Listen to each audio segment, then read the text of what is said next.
saya Muhammad Maulana Yandri akan menjelaskan tentang topik dari BMC atau Business Model Canvas. Jadi di sini kita punya BMC untuk sebuah aplikasi bernama Reminder sesuai namanya. Aplikasi ini dibuat untuk bantu penggunanya tetap on track dengan jadwal belajarnya.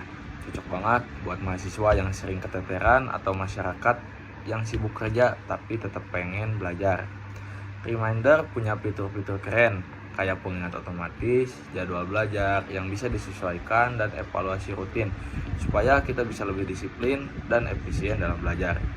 Target utamanya mahasiswa dari awal sampai akhir semester, juga orang-orang sibuk yang butuh manajemen waktu yang lebih baik.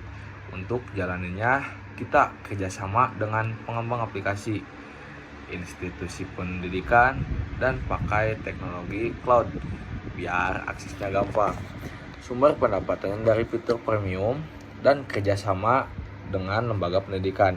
Intinya, Reminder hadir sebagai solusi praktis dan modern buat bantu kita tetap semangat belajar di tengah-tengah kesibukan.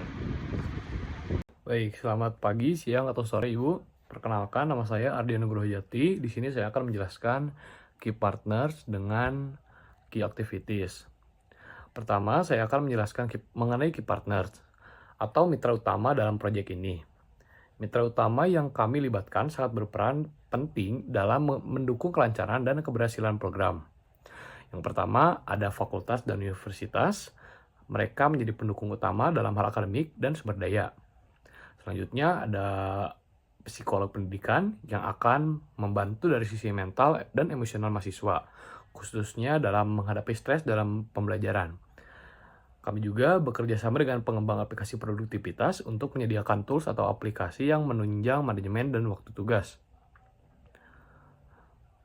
Kemudian ada lembaga bimbingan belajar sebagai mitra dalam memberikan dukungan pembelajaran tambahan.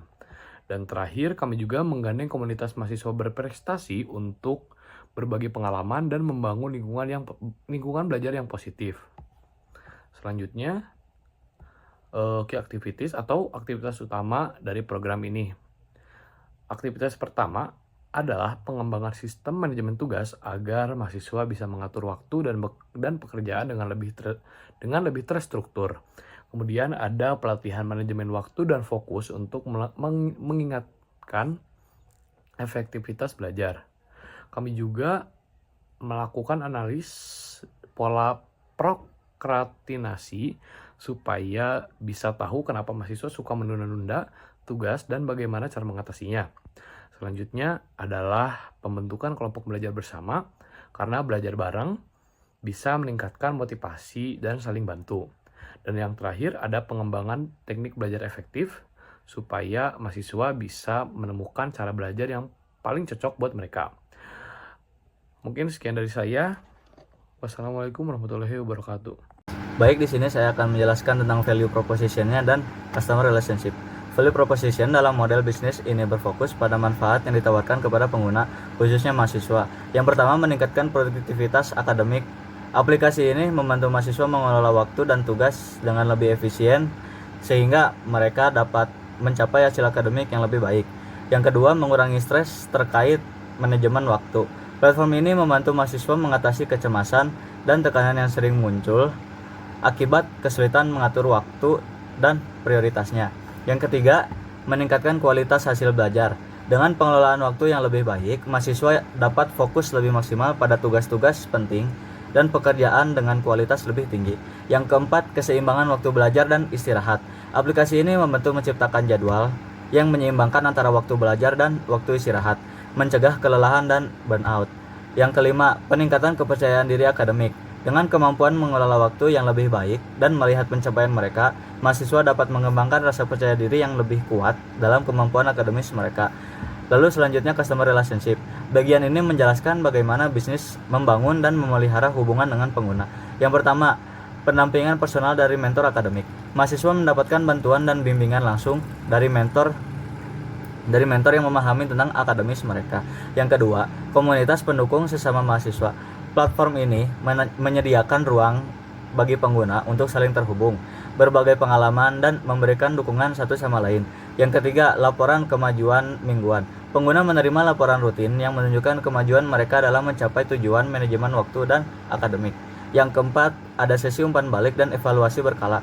Interaksi reguler untuk mengevaluasi penggunaan platform dan menyesuaikan strategi belajar sesuai kebutuhan mahasiswa. Yang kelima, program rewards untuk pencapaian target. Sistem penghargaan yang memotivasi pengguna untuk mencapai target-target yang telah ditetapkan, meningkatkan keterlibatan dan konsistensi.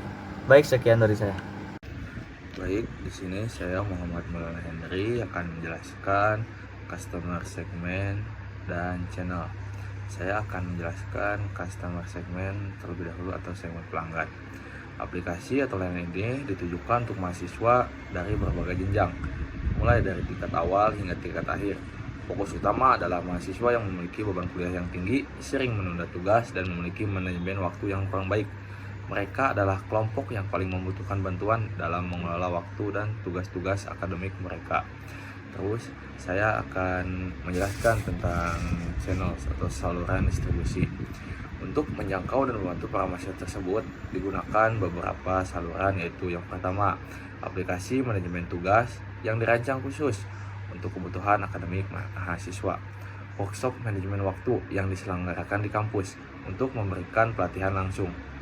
Yang ketiga, grup belajar bersama atau peer learning untuk mendorong kolaborasi antara mahasiswa. Terus ada platform konsultasi daring dengan mentor untuk mendapatkan bimbingan pribadi. Yang terakhir, notifikasi pengingat tugas yang dipersonalisasi untuk kebutuhan masing-masing mahasiswa agar mereka lebih disiplin dalam menyelesaikan tugas tepat waktu. Mungkin sekian penjelasan dari saya. Baik, saya Muhammad Maulana. Di sini saya akan menjelaskan key result, konstruktur, dan revenue stream. Pertama, saya akan menjelaskan key result, yaitu sumber daya yang kami butuhkan, berupa platform teknologi seperti aplikasi atau website, mentor akademik, materi pembelajaran, serta data dari pola kebiasaan belajar mahasiswa. Selanjutnya ada konstruktur, yaitu pengeluaran utama yang ada pada pengembangan dan pemeliharaan platform, gaji mentor dan konselor, biaya pemasaran dan akuisisi pengguna, penelitian, pola belajar, dan prokrastinasi dan pengembangan konten dan edukasi. Selanjutnya ada revenue stream, yaitu pendapatan yang akan kami dapatkan dari langganan premium, biaya konsultasi pribadi, workshop berbayar, dan kerjasama dengan institusi pendidikan. Sekian penjelasan dari saya.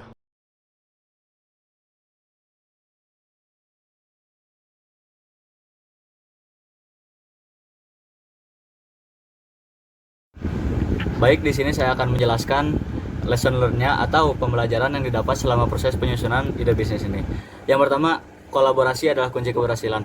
Dengan melibatkan berbagai pihak seperti universitas, psikolog pendidikan, komunitas mahasiswa, dan pengembang aplikasi, kita belajar bahwa sebuah solusi yang efektif butuh kolaborasi lintas bidang. Tidak cukup hanya dari sisi teknologi saja, tapi juga dari sisi psikologi dan sosialnya. Lalu yang kedua, ada pemahaman masalah mahasiswa yang nyata. Melalui segmentasi pelanggan seperti mahasiswa yang suka menunda tugas atau manajemen waktu yang buruk, kita jadi makin sadar bahwa masalah akademik bukan cuma soal materi, tapi juga soal kebiasaan dan gaya hidup. Yang ketiga, solusi harus holistik. Aktivitas utama seperti pelatihan fokus, analisis prokrastinasi, dan teknik pembelajaran efektif menunjukkan bahwa solusi yang ditawarkan harus menyentuh akar permasalahan, bukan cuma memberikan reminder tugas. Yang keempat, pentingnya relasi dan dukungan emosional. Customer relationship dalam bentuk mentoring dan komunitas pendukung menunjukkan bahwa dukungan emosional dan sosial sangat penting dalam proses pembelajaran mahasiswa. Yang kelima, nilai tambah harus jelas dan relevan. Value proposition seperti peningkatan produktivitas dan kepercayaan diri menjadi reminder bahwa aplikasi atau produk kita harus memberikan manfaat yang langsung bisa dirasakan oleh penggunanya. Yang keenam, monetisasi butuh inovasi. Revenue stream yang beragam, premium app, konsultasi, workshop mengajarkan bahwa monetisasi harus kreatif dan sesuai dengan kebutuhan pasar, tidak hanya mengandalkan satu sumber pemasukan. Yang ketujuh, data dan teknologi harus mendukung. Penggunaan sistem pelacak kemajuan dan data kebiasaan belajar mahasiswa menunjukkan pentingnya pemanfaatan dan untuk menciptakan personalisasi dan efektivitas dalam solusi. Yang kedelapan, biaya harus terukur dan relevan. Dari cost struktur, Kita belajar bahwa pengeluaran terbesar ada di pengembangan platform dan sumber daya manusia, seperti mentor atau konselornya. Jadi, manajemen keuangan juga sangat penting. Berikut mungkin yang dapat saya sampaikan tentang lesson learning-nya. Sekian dari saya.